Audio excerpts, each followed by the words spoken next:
నమస్తే మీ టీవీకి స్వాగతం। పేద ప్రజలకు పెద్దపీట వేసి వారికి సంక్షేమ పథకాలు ఇవ్వడమే కాంగ్రెస్ ప్రభుత్వ ధ్యేయమని కాంగ్రెస్ పార్టీ కోల్చారం మండల ప్రధాన కార్యదర్శి గంగసాని మహేశ్వర్ రెడ్డి, సీనియర్ నేత దేవన్నగారి శేఖర్, మైనార్టీ మండల శాఖ అధ్యక్షులు సయ్యద్ అక్రమ్, పార్టీ నేత డాక్టర్ బాలరాజు, ఆశన్నగారి శ్రీశైలంలు అన్నారు। గురువారం నాడు కోల్చారం మండల పరిషత్ కార్యాలయం ఆవరణలో ఇందిరమ్మ ఇండ్ల పత్రాల పంపిణీ కార్యక్రమాన్ని చేపట్టారు। ఇళ్ల మంజూరీ పత్రాలు అందుకున్న లబ్ధిదారుల సంతోషానికి అవధులు లేకుండా పోయాయి। వారు కాంగ్రెస్ ప్రభుత్వానికి కృతజ్ఞతలు తెలిపారు। ఈ సందర్భంగా మహేశ్వర్ రెడ్డి, దేవన్నగారి శేఖర్, సయ్యద్ అక్రమ్, బలరాజ్, శ్రీశైలంలు మాట్లాడుతూ కోల్చారం గ్రామానికి ఇండ్ల మంజూరీకి కృషి చేసిన టీపీసీసీ ప్రధాన కార్యదర్శి ఆవుల రాజిరెడ్డికి ప్రత్యేక కృతజ్ఞతలు తెలిపారు। ఆవుల రాజన్న సహకారంతో మండలంలోని అన్ని గ్రామాలను అభివృద్ధిలో ముందుకు తీసుకెళ్తాము। ఈ కార్యక్రమంలో లబ్ధిదారులు, కాంగ్రెస్ నాయకులు పాల్గొన్నారు। రేవంత్ రెడ్డి గారి ప్రభుత్వ హయాంలో అదేవిధంగా మన ప్రియతమ నాయకులు మన నర్సాపూర్ నియోజకవర్గ ఇన్ఛార్జ్ ఆవుల రాజిరెడ్డి గారి ఆదేశాల మేరకు మాకు ఎందుకంటే గత ప్రభుత్వము 10 ఏళ్ల పాలనలో కూడా ఇంతవరకు ఒక్క ఇల్లు ఇచ్చిన పాపాన ఓలే కొల్చారం మండలంలో ఇప్పటి వరకు, అదే కొల్చారం గ్రామంలో మా కొల్చారం గ్రామానికి కూడా ఒక ఇల్లు ఇవ్వలేదు। మా రేవంత్ రెడ్డి గారి సమక్షంలో ఇప్పుడు రాజిరెడ్డి గారి కృషి వల్ల కొల్చారం గ్రామానికి నిరుపేదలకు బీసీలకు 5 లక్షలు, ఎస్సీలకు 6 లక్షల చొప్పున పత్రాలు అందజేయడం జరిగింది।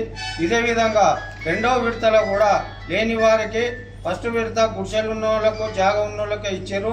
ఇక ముందు కూడా ఇటువంటి కార్యక్రమాలు రాజిరెడ్డి గారి సమక్షంలో రాజిరెడ్డి గారి దృష్టికి చెప్పి ఇంకా ఎన్నో సంక్షేమ పథకాలను మీ యొక్క అందరికీ అందిస్తామని చెప్పి మేము ఘంటాపరంగా చెప్తున్నాము। ఇంకా ముందు కూడా ఎటువంటి కార్యక్రమాలున్నా మనకు ఊరుకు సంబంధించిన విషయాలలో రాజిరెడ్డి గారు ఎంతో కష్టపడి ఊరూరా తిరిగి ఎంతో శాయశక్తిగా కృషి చేస్తున్నందుకు వారికి కొల్చారం మండలం తరఫున, కొల్చారం గ్రామం తరఫున ధన్యవాదాలు తెలుపుతూ ముగిస్తాను।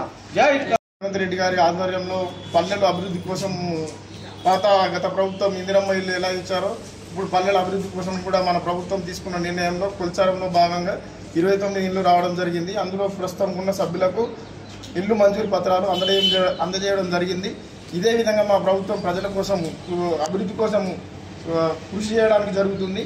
ప్రభుత్వం మీద నమ్మకం నుంచి ప్రజలు కూడా, మా కార్యకర్తలు కూడా పేద పేదలకు అందాలన్న ఉద్దేశంతో కొన్నిసార్లు కొంత ఇబ్బందులు అయినా సరే సామాన్య ప్రజలకే అందాలన్న ఉద్దేశంతో వాళ్ళు కూడా కొద్దిగా మనస్తాపం ఉన్నా కానీ సామాన్య ప్రజలకే అందాలే ఇల్లు అన్న ఉద్దేశంతో వాళ్ళు కూడా పార్టీ అభివృద్ధి చెందాలన్న ఆలోచనతో సామాన్య ప్రజలకు ఇల్లు చెందాలన్న ఉద్దేశంతో వాళ్ళు కూడా సహకరిస్తారు। ఎక్కడైనా మా కార్యకర్తలకు కానీ సామాన్య ప్రజలకు ఇంకెవరికైనా కానీ చెందకపోతే రెండో విడతల పూర్తి బాధ్యత తీసుకొని మా ఇన్ఛార్జి గారికి చెప్పి సామాన్యులకు ఇల్లు అందేటట్టు మేము చేస్తామని మేము ఈ ముఖంగా తెలుపుతున్నాము। మరి ఒకసారి ఏంటంటే మా ఇన్ఛార్జి గారు ప్రతి విషయంలో, ఆవుల రాజిరెడ్డి గారు మా ఇన్ఛార్జి గారు ప్రతి విషయంలో దృష్టి పెట్టి ఏమైనా అభివృద్ధి కార్యక్రమాలు కానీ ఏమైనా ప్రజలకు సమస్యలు ఉంటే కానీ అందుబాటులో ఉండి ప్రతి క్షణం ప్రజలను కంటి రెప్పలా కాపాడుకుంటారు। జై కాంగ్రెస్, జై రాజా।